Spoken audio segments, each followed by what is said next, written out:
Hey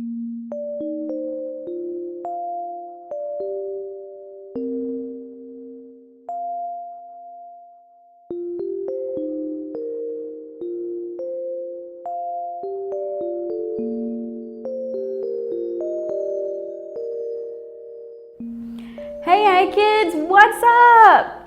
Wait, no, you're over here? Oh, there you are.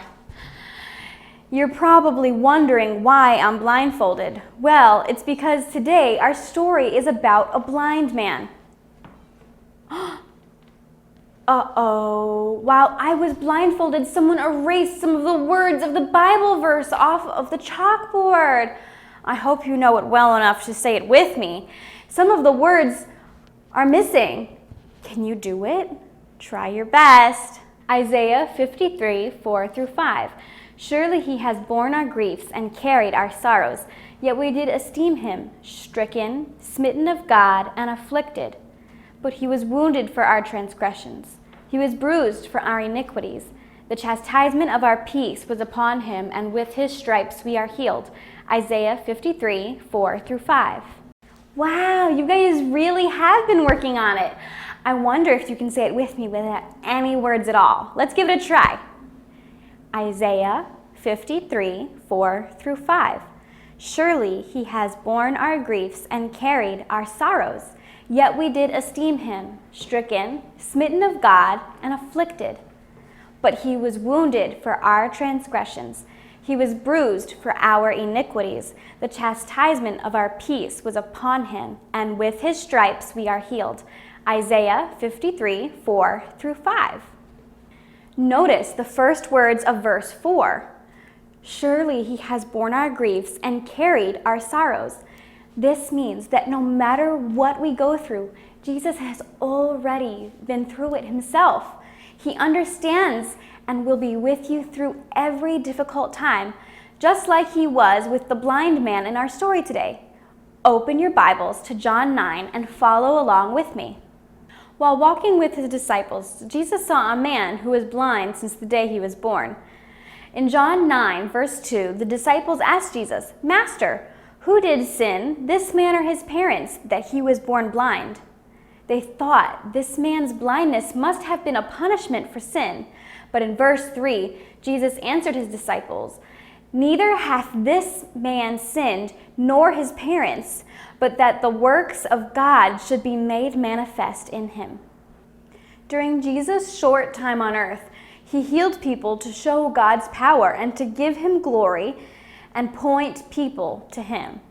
Jesus said in verse 5, "As long as I am in the world, I am the light of the world."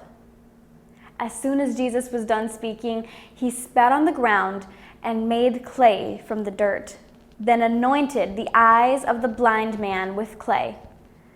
Jesus then told him in verse 7, "Go, wash in the pool of Siloam." The blind man did as Jesus said. He washed in the pool and came back seeing. The neighbors that had known the blind man started to talk. "Isn't this the man who used to sit and beg? He looks just like him."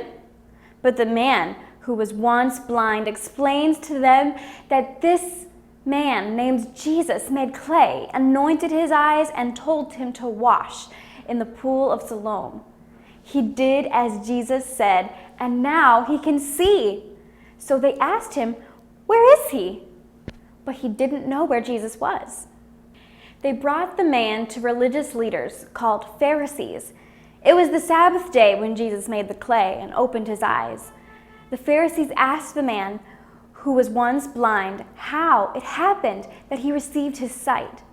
He explained once again that Jesus had done and how he washed in the pool of Siloam and now can see. The religious leaders were very upset because Jesus had again healed on the Sabbath day. They didn't want to believe that Jesus could have power to heal and give sight to the blind. Over and over, the healed man explains to them how he was healed. He truly believed that Jesus must be of God. Later, Jesus had found the man whom he had given sight, and asked him in verse 35, "Dost thou believe in the Son of God?" The man answered Jesus, "Whom is he, Lord, that I might believe on him?" Jesus said, "You have seen him. The Son of Man is talking to you now." The man said, "I believe, Lord," and he worshiped Jesus. Our sin can make us blind to God's truth. Jesus came to be a light in a dark world. He came to give us sight, a true understanding of God and His Word. People who trust in Jesus are able to see who He is and worship Him for it. It's important to notice that this man suffered from blindness not because of any sin. He wasn't being punished, but God had a plan to use the man's suffering for God's glory. Remember, everything God does and allows is for His glory and our good. Let God open your eyes this week to Himself and His Word. You'll have a new Bible verse next week, but take the time you used memorizing Isaiah 53, 4 through 5, and use it instead to read the Bible this week, and ask your parents to help you. See you soon.